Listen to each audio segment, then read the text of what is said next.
教授，咁啊開始咯喎，好冇？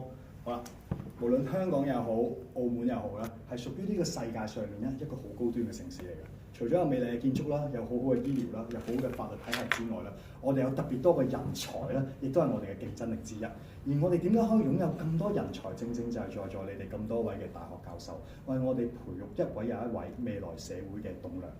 教學教授咧，往往喺我哋人生未出嚟做嘢呢段階段咧，就教我哋好多知識。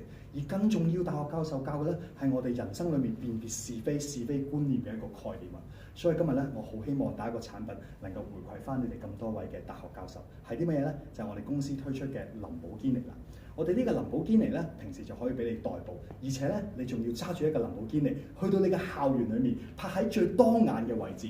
點解咧？因為佢可以話到俾你嘅學生聽，知識就係代表財富啊！作為教授，我係擁有好多知識，呢啲知識今時今日就轉化咗做我嘅生活質素。話俾你嘅學生聽，唔能夠靠取巧，係靠知識轉化為我哋嘅職業，先至係一個好嘅嘢嘛。正所謂勞力者就至於人，勞心者就至人，有知識先做得好嘅。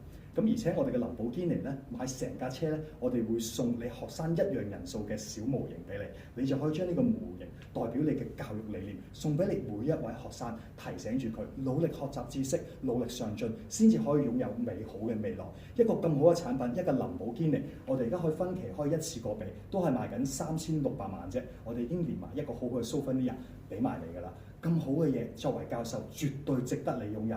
今日就馬上將我哋嘅林寶堅尼帶翻去啦！我仲準備咗3隻唔同嘅顏色去俾你選擇先。最後再次多謝你哋為我哋帶嚟貢獻，謝謝。OK。